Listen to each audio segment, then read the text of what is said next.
Hello friends, आप सभी का दोबारा से स्वागत है मेरे चैनल पे। तो आज मैं आपके लिए एक केस लेकर आई हूँ और ये जो केस है ये एक लड़की है मोनिका। मतलब मैं ना मेरे दिमाग में आया कि जो जितने भी केसेस होते हैं, ठीक है, वो मोस्टली 90% जो केसेस होते हैं वो लड़कियों के साथ हुए हुए होते हैं, ठीक है। और क्योंकि अब मैं देखती हूँ कि स्टेशनों में जितने भी एफआईआर दर्ज हुई हैं या कुछ भी हुई है उसमें से 90% जो केसेस हैं वो लड़की के ऊपर ही लिखे गए हैं, जिसमें से 50% जो है वो दहेज के ऊपर होते हैं, जिससे कि उनको प्रताड़ित किया जा रहा है, उनको मार दिया जा रहा है, इससे रिलेट करते हैं, या फिर और जितने भी बचते हैं वो रेप से रिलेट होते हैं। मतलब कि लड़कियां चाहे कितनी भी अपनी मेहनत से, अपनी स्टडी से या अपनी किसी भी चीज़ से कितनी भी आगे निकल जाए, पर कहीं ना कहीं कोई चीज़ है जो आज भी उनका पीछा नहीं छोड़ रही है। उसको कहते हैं जैसे रिस्पेक्ट। यार मेरे कहने का मतलब ये है, मैंने एक शो आता था एक, मुझे उसका नाम नहीं याद आ रहा है, उसमें आमिर खान सर जी आते थे उसमें। तो जिन लड़कियों के साथ कुछ बुरा हुआ होता था वो उनको उस पर दिखाते थे, उनकी स्टोरी दिखाते थे कि कैसे उन्होंने लड़ाई लड़ी, कैसे उन्होंने केस जीता। बहुत ही अच्छा था उनका जो वो दिखाते थे। शायद सीरियल तो नहीं था कोई, वो केस ही दिखाते थे गर्ल्स से रिलेटेड। मैं उसको हमेशा देखती थी कि मतलब आज के ज़माने में भी इतना सब लड़कियां गेन कर रही हैं, इतनी आगे बढ़ रही हैं, आज के ज़माने में भी ऐसे केसेस भी होते हैं या लड़कियां आज भी इस चीज़ को झेल रही है, कैसे झेल ले रही है। तो बहुत ही ज़्यादा एक अजीब सी चीज़ थी मेरे अंदर। तो मैं जब उनको पढ़ रही थी कि अच्छा सबसे ज़्यादा जो रिलेट है वो क्या चीज़ है, तो सबसे ज़्यादा जो केसेस हैं वो लड़कियों के रेप को लेके हैं, चाहे वो कोई भी जगह हो, चाहे वो दिल्ली हो, हरियाणा हो, पंजाब हो, कोई भी स्टेट हो।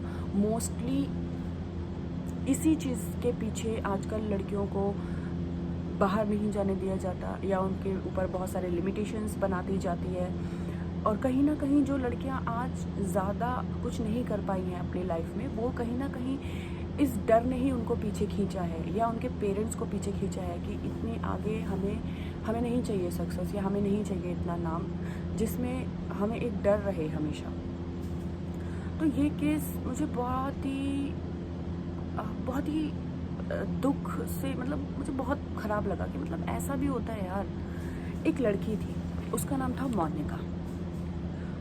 वो एक लॉयर की बेटी थी, बहुत ही अच्छी फैमिली से बिलोंग करना, बहुत ही इंटेलिजेंट थी। उसको फोटोग्राफी का बहुत शौक था और वो बहुत अच्छी फोटोग्राफी करती थी।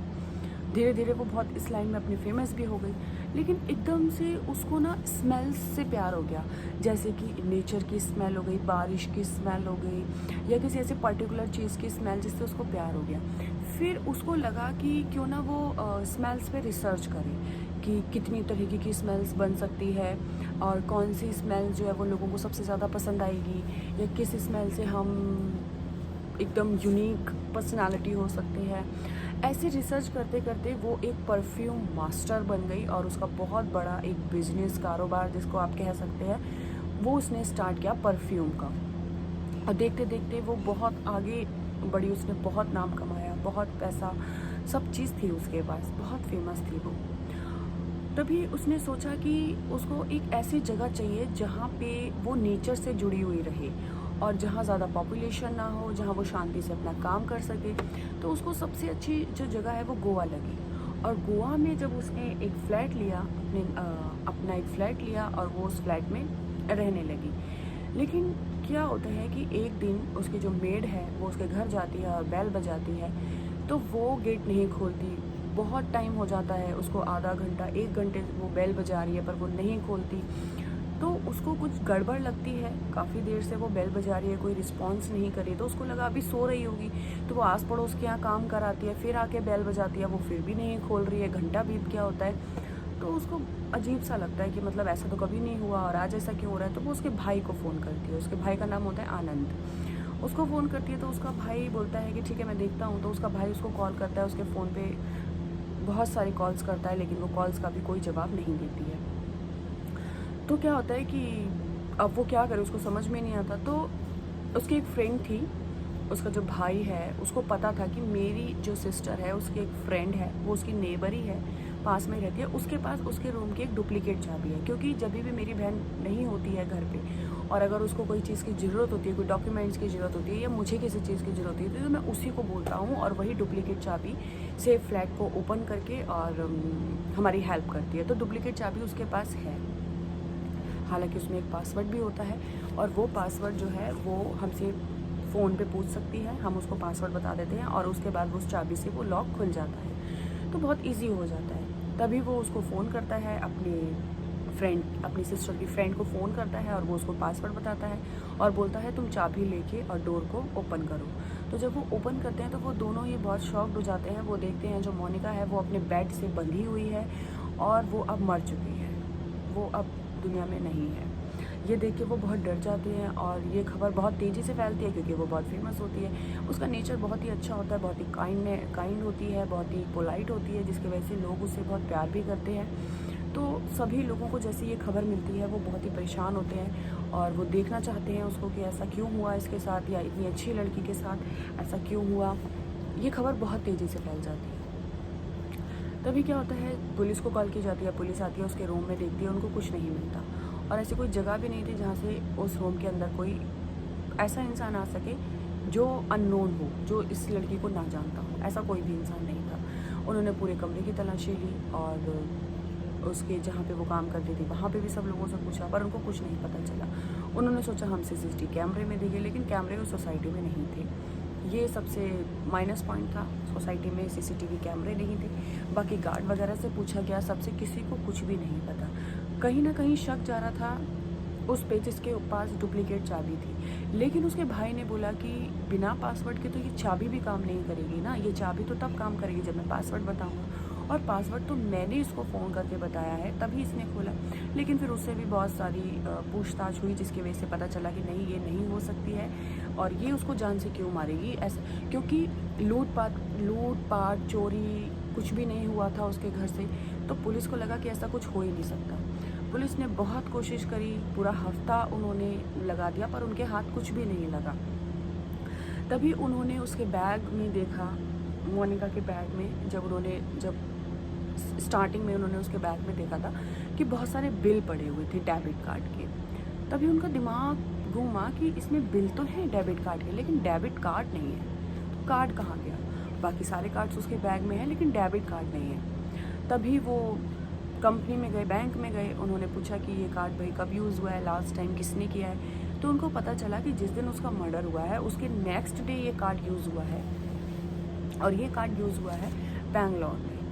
तो उन्होंने तुरंत वहाँ के सीसीटीवी कैमरे देखे जहाँ से बैंक में जहाँ से पैसे निकाले गए थे और उसमें एक फ़ोटो आई, जो फ़ोटो का प्रिंट आउट निकाल के वो सोसाइटी वाले लोगों को उन्होंने दिखाई जहाँ पे मोनिका रहती थी। वहाँ के लोग उस फ़ोटो को देख के तुरंत पहचान गए कि ये तो यहाँ का पहले वाला गार्ड है जिसके ऊपर चोरी का इल्ज़ाम लगा था और जिसको यहाँ से जॉब से निकाल दिया गया था और इसको मोनिका ने ही जॉब से निकाला था।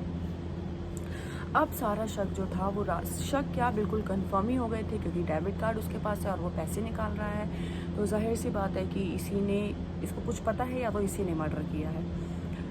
फिर लेकिन पुलिस के पास ये था कि अब हम उसको ढूंढे कहाँ। वो बेंगलोर जाते हैं पर फिर वो चेक करते हैं, वहाँ पे उनको कुछ पता नहीं चलता और फिर जो नेक्स्ट कार्ड है वो यूज़ होता है दोबारा से गोवा में। फिर पुलिस गोवा आती है तो और फिर वो रिसर्च करते हैं, फिर वो उनको नहीं मिलता, फिर वो बेंगलोर चला जाता है, फिर वो लास्ट टाइम कार्ड बेंगलोर में यूज़ करता है। तो पुलिस जो है वो बेंगलोर पुलिस से संपर्क करती है और सारा केस बताती है उनको, फ़ोटो उनको भेजती है और फिर वहाँ बेंगलोर की पुलिस पता करके उसको पकड़ लेती है। कैसे पकड़ती है, वो एक होटल में रुका हुआ होता है और जब वो जाते हैं वहाँ फ़ोटो दिखाते हैं तो जो होटल का रिसेप्शन होता है वहाँ पे कुछ लोग उसको पहचान जाते हैं, लेकिन वो उस समय होटल में नहीं होता जिसकी वजह से पुलिस को लगता है कि शायद हम इसको ना पकड़ पाएँ या ये यहाँ से भाग गया हो। लेकिन कुछ पुलिस वाले नॉर्मल ड्रेस में उसका उस होटल में वेट कर रहे होते हैं और जैसे ही वो आता है उसको पकड़ लेते हैं। बेंगलोर की पुलिस तुरंत गोवा पुलिस को फ़ोन करती है और गोवा की पुलिस उसको राजकुमार, उसका नाम राजकुमार होता है, उसको पकड़ के गोवा ले जाती है। अब उसको रिमांड पे रखा जाता है और उससे पूछा जाता है कि उसने ये सब क्यों किया। तब वो बताता है कि जब मोनिका यहाँ पे आई थी फ्लैट लेने के लिए तो मैंने ही उसको फ्लैट दिखाया था और मैं इस सोसाइटी में एज अ गार्ड वर्क करता था और उसको देखते ही मुझे वो बहुत अच्छी लगी, मैं उससे प्यार करने लगा था। और बहुत टाइम तक मैं सिर्फ उसको देखना चाहता था। मैं किसी न किसी बहाने से उसकी गाड़ी की चाबी पार करना, उसकी चाबी देने जाना, लेने जाना, उसकी गाड़ी साफ़ करना और मतलब उसका कोई सामान देने जाना, इस बहाने मैं उसके हमेशा फ्लैट में जाया करता था उसको देखने के लिए। वो मुझे बहुत अच्छी लगती थी। लेकिन क्या हुआ कि एक बार उसने मुझे गाड़ी साफ़ करने के लिए बोला और मैं उसकी गाड़ी साफ़ कर रहा था। तभी उसकी गाड़ी से छाता, एक अम्ब्रेला था उसका, वो गायब हो गया। जब उसने मुझसे पूछा तो मैंने उसे मना कर दिया, क्योंकि मैं उसकी एक पहचान या निशान अपने पास रखना चाहता था कि चलो वो नहीं तो उसका अम्ब्रेला ही सही। तो उसको मैं अपने पास रखना चाहता था, लेकिन इसलिए मैंने उसको मना कर दिया। लेकिन जब तलाशी ली गई मेरे रूम की, मेरे घर तक की तलाशी ली गई, हालांकि ऐसा कभी तक हुआ नहीं था। अगर मैंने मना कर दिया तो दैट मीन्स मेरे पास नहीं है। लेकिन मोनिका ने तलाशी करवाई, ऐसा क्या था उस अम्ब्रेला में।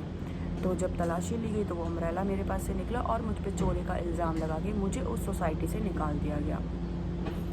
और तभी से मेरे अंदर एक नफ़रत पैदा हो गई मोनिका को लेके, और मैं अब उससे बदला लेना चाहता था। हालांकि मैं गोवा से कुछ टाइम के लिए बेंगलोर चला गया था, वहाँ पे रहा, वहाँ मैंने छोटी मोटी नौकरियाँ करी और वहाँ पे मैं रहा। लेकिन मेरे दिमाग को शांति नहीं मिली, कहीं ना कहीं ऐसा लग रहा था कि मेरी बहुत इंसल्ट हुई है और जब तक मैं उस चीज़ का बदला नहीं ले लूँगा मुझे चैन नहीं मिलेगा। फिर मैं गोवा आया और मैंने मोनिका का पीछा किया। मुझे पता था वो कहाँ रहती है, फ्लैट का। और हालांकि वो गार्ड की जॉब कर चुका था वहाँ पे, तो उसको एक एक खबर थी। सीसीटीवी कैमरा है नहीं, किस टाइम वो फ्लैट के अंदर एंट्री कर सकता है, कहाँ पे वो मोनिका के फ्लैट के अंदर एंट्री कर सकता है, कैसे, उसे सब कुछ पता था।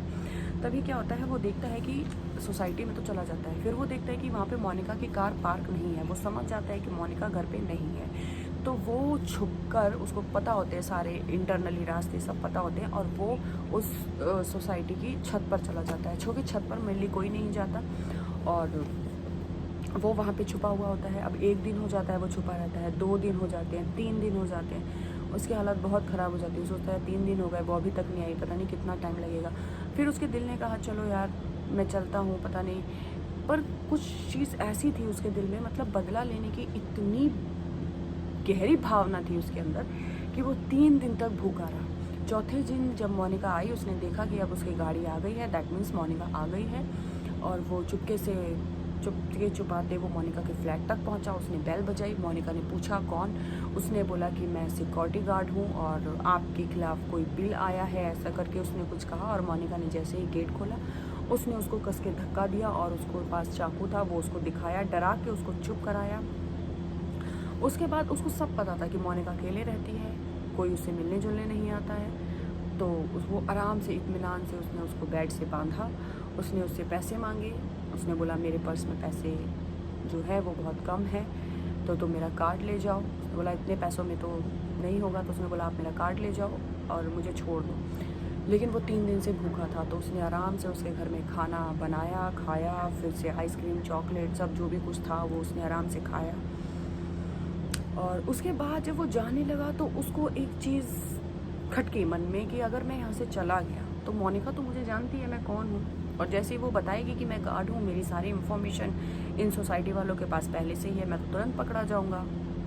इस डर के वजह से उसने मोनिका को जान से मार दिया। और मारने के बाद उसको कोई डर नहीं था, वो आराम से, उसको पता है कि कोई आएगा ही नहीं, मोनिका अकेले रहती है। उसके बाद उसने आराम से नहाया, शॉवर लिया, अपने मज़े से वो बहुत आराम से इत्मीनान से वहाँ आराम किया। उसके बाद वो वहाँ से निकला।